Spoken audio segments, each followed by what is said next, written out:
Alors, comme je l'annonçais déjà dans l'introduction, comme on en a d'ailleurs parlé dans la chronique ensemble avec Gildas, nous recevons pour vous aujourd'hui le président de l'Alliance nationale pour le changement, l'ANC, M. Jean-Pierre Fabre. M. Jean-Pierre Fabre, bonjour. Bonjour. Comment est-ce que vous vous portez? Ça va, par la grâce de Dieu.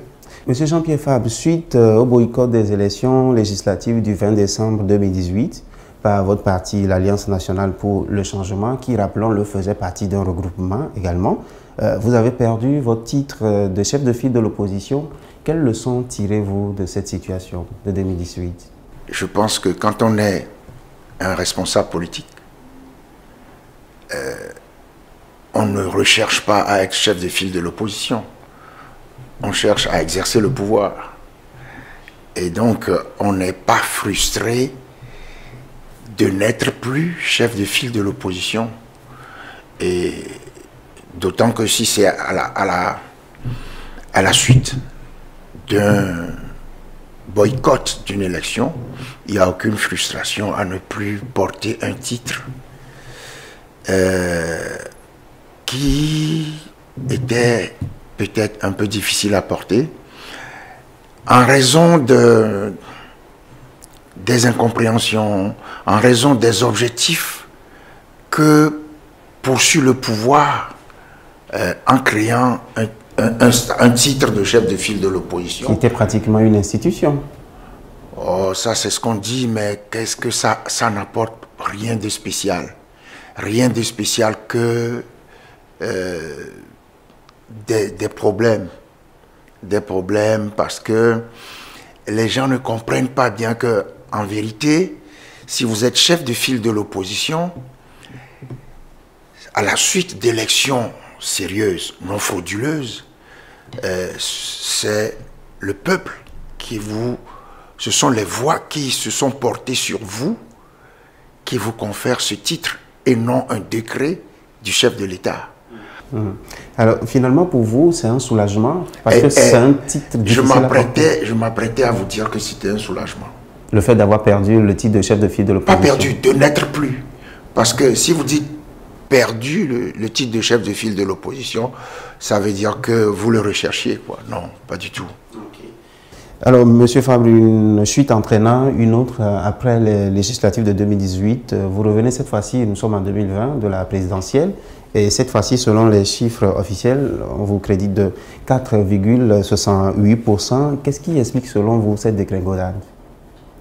Ah, attention, il ne faut pas parler de dégringolade. Parce qu'en 2015, vous étiez à 35%. Vous avez parlé de résultats officiels. Si vous parlez de résultats officiels, ce sont les résultats officiels. Donc, pas de dégringolade, mais ce sont les résultats officiels donnés par le pouvoir en place. Et je prévoyais cette situation. Je prévoyais cette situation puisque j'ai saisi la Cour constitutionnelle en mai 2019, à la suite de la révision constitutionnelle, puisqu'il faut aller aux élections avec un cadre électoral correct, sain. Et donc ça a toujours été notre bataille, aller aux élections avec un cadre électoral sain. Et donc j'ai saisi la Cour constitutionnelle à la suite de la révision constitutionnelle. Vous y croyez au moment où vous les saisissiez? Laissez-moi finir, vous allez voir pourquoi je les ai saisis. J'ai saisi donc la Cour constitutionnelle en mai. Je savais qu'ils allaient... ils n'allaient même pas examiner la requête. Ensuite, et donc, ils ont rejeté la requête. Mais la raison pour laquelle ils l'ont rejetée n'était plus valable lorsque j'ai saisi la Cour constitutionnelle la deuxième fois, puisque j'étais candidat et que j'avais le droit de saisir, puisqu'il disait que je n'avais pas la saisine. Et je savais. Et donc, j'avais la saisine. J'ai saisi la Cour constitutionnelle en janvier, lorsque ma candidature a été validée par la Cour constitutionnelle. Pourquoi je faisais toutes ces procédures? Parce que je ne croyais pas aux élections. Parce que je savais qu'avec un cadre électoral comme ça, le régime a toute l'attitude pour faire ce qu'il veut. Mais j'ai, à partir de là, saisi la Cour de justice de la CEDEAO avant les élections. Il faut que ça soit clair. Quand je dis que je prévoyais tout ça, c'est que j'ai saisi la Cour de justice de la CEDEAO de 2 requêtes. Une première requête le 3 février 2020, ça veut dire avant l'élection. Une deuxième requête le 7 février avant l'élection. Ces différentes démarches vous ont-elles finalement satisfait avant que vous n'alliez à ces élections? Vous êtes trop pressé. Vous savez, la Cour de justice de la CEDEAO fonctionne un peu lentement. Et on verra bien. Les requêtes sont toujours pendantes devant la Cour et je suis leur progression dans le labyrinthe de la Cour de justice, les labyrinthes de la Cour de justice de la CEDEAO. Je suis serein et confiant. Donc vous n'êtes pas très étonné des 4%? Ils m'auraient même donné 0,2%, puisque je savais qu'ils allaient le faire. D'accord. Alors, M. Jean-Pierre Faye, vous êtes un acteur politique de l'opposition togolaise, c'est juste un rappel, depuis les années 90. Déjà avec l'Union des forces du changement, l'UFC, vous avez boycotté les législatives de 2002. Le pouvoir avait profité pour modifier la constitution de 92. L'UFC a également boycotté un certain nombre de dialogues politiques de par le passé. On a vu également le boycott en 2018. La dernière fois, avec le CNAP, il y a eu également boycott. Bon, aujourd'hui, avec un peu de recul, est-ce que vous pensez que le boycott, c'est toujours la meilleure solution? Pas le boycott. La menace de boycott, c'est un instrument de pression. Ce n'est pas le boycott. Quand on a des gens responsables devant soi, ils tiennent compte de ce que vous dites. Attendez, prenez par exemple la situation politique togolaise, 2017-2018. Des centaines de milliers de personnes dans la rue. La CEDEAO s'invite dans la crise et se propose de nous aider à aller aux élections. Et ça se finit comment? Par la non-participation de ceux qui ont créé la situation aux élections. Donc en vérité, vous ne devez pas m'interroger sur les conséquences ou non du boycott. Vous devez vous interroger plutôt sur l'irresponsabilité ou non de la CEDEAO. Parce que quand elle est venue pour organiser, c'est elle qui a proposé, elle aurait pu proposer autre chose. Mais elle a proposé des élections pour régler la crise. Des élections auxquelles n'a pas participé une partie aux élections. C'est la C14 qui était responsable des manifestations. N'est-ce pas? Donc, c'est sur le sens de responsabilité de la CEDEAO que vous devez vous interroger. Maintenant, si vous me demandez est-ce que je recommencerai ou non, vous savez, quand on fait de la politique, on pose des actes. On pose des actes et on réfléchit. Et on ne s'interroge pas sur le passé, pas beaucoup sur est-ce que c'était bon, est-ce que ce n'était pas bon. On a eu suffisamment de temps pour réfléchir avant d'y aller. On a posé les actes. Maintenant, est-ce que la CEDEAO est responsable? La CEDEAO agit beaucoup en Afrique de l'Ouest. Examinez ces actes. Puis vous aurez la réponse à ma question.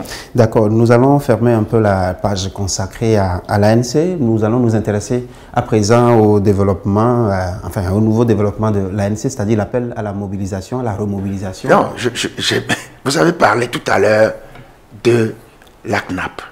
Oui.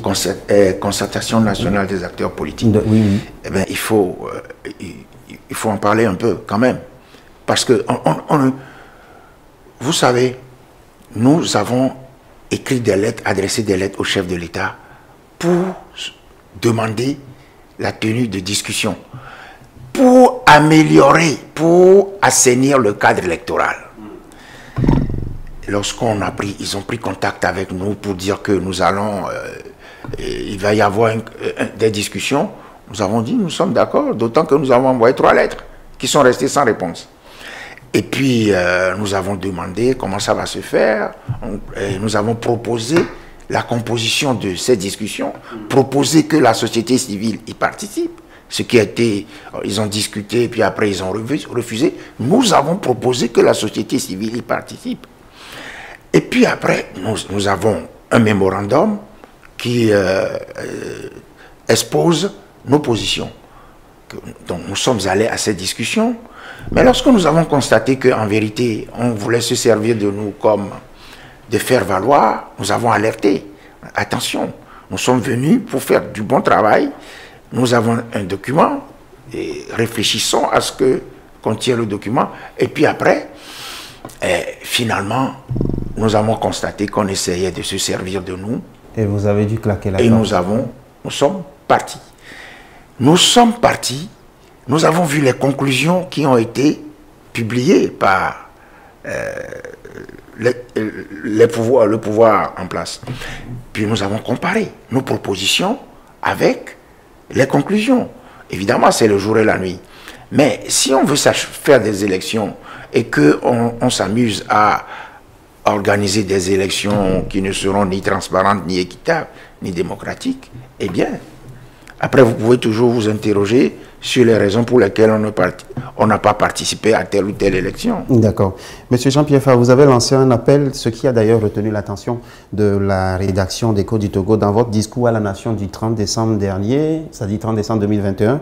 Vous avez dit, en parlant de l'opposition togolaise, je cite, « Nous devons nous mobiliser et nous engager de plus belle pour continuer la lutte commune pour l'alternance et le changement ». Pourquoi cet appel?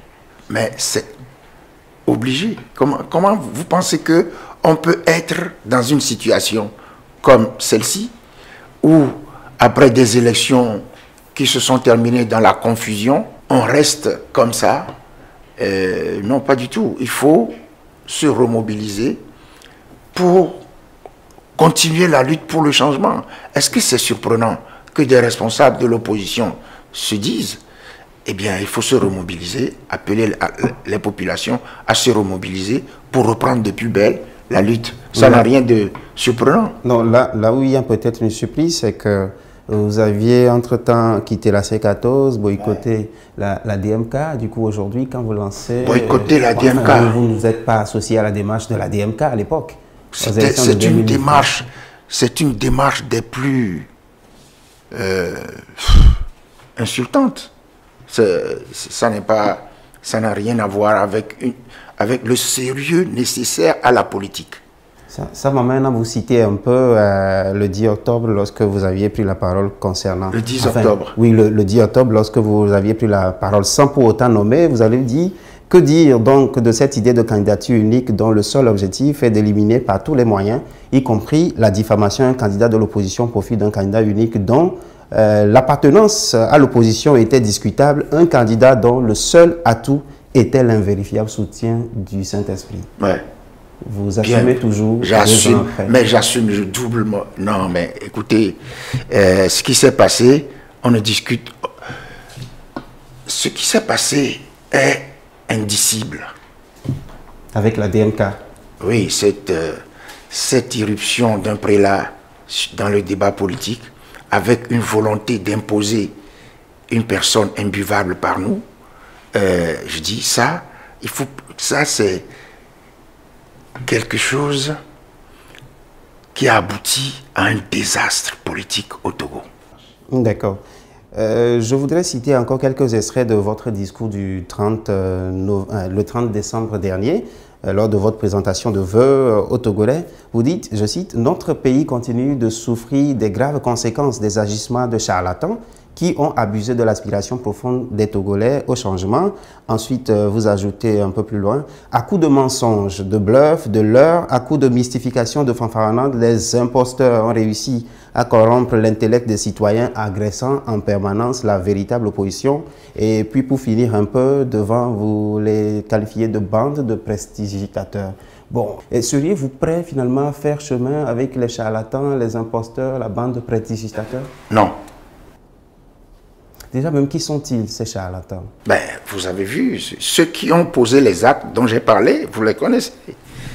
Vous les connaissez, ceux qui ont posé les actes dont j'ai parlé. Et donc, vous savez, nous avons fait, après 8 mois de silence après les élections, on s'est tu parce qu'on voulait laisser les gens agir. Qu'on ne dise pas, ils ont failli prendre le pouvoir, vous les en avez empêchés, par-ci, par-là. Et donc, on les a regardés faire. Puisque la réflexion a déserté le débat. On est là, on dit n'importe quoi, on s'est tu. On s'est tu 8 mois.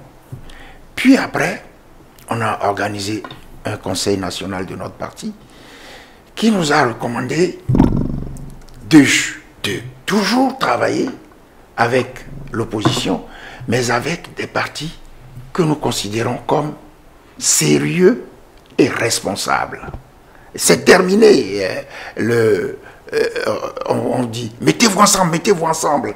Et puis, vous mettez ensemble les papillons, les souris, les chats, les chiens, les éléphants, les poissons. Vous mettez tout ça ensemble pour organiser une opposition. Non, je crois que il faut que les populations togolaises comprennent que le fait d'imposer tout le temps, l'union pour travailler, c'est une bonne chose, puisque l'union fait la force. Personne ne peut refuser ça. Mais il faut surveiller avec qui on travaille. D'accord. Justement, en revenant sur votre message du 10 octobre 2020 dont vous parlez tout à l'heure, je vous cite, vous disiez, vous allez travailler désormais avec des responsables politiques sérieux dont l'engagement aux côtés du peuple dans sa quête du changement démocratique est réel. Aujourd'hui, sur l'échiquier politique, quels sont les partis politiques que vous reconnaissez comme étant des partis sérieux dont vous vous sentez un peu proche? Je ne veux citer aucun. Je ne veux pas te faire des jaloux. Le PNP? Là, vous m'obligez à dire quelque chose de très grave. Et j'en prends la responsabilité. Le parti dont vous parlez, dont vous venez de citer le nom, a été responsable de beaucoup de mensonges. Dans le but seulement de s'octroyer le leadership du processus, l'initiative de l'opposition. Donc, c'est pour ça que je refuse de citer des noms. Parce que si vous me citez là, je crois que vous me lisez beaucoup, je vous en remercie. Nous avons fait preuve en ce qui nous concerne de beaucoup de naïveté. Nous n'avons rien cherché d'autre que le changement. On nous a traités de corrompus, on m'a mis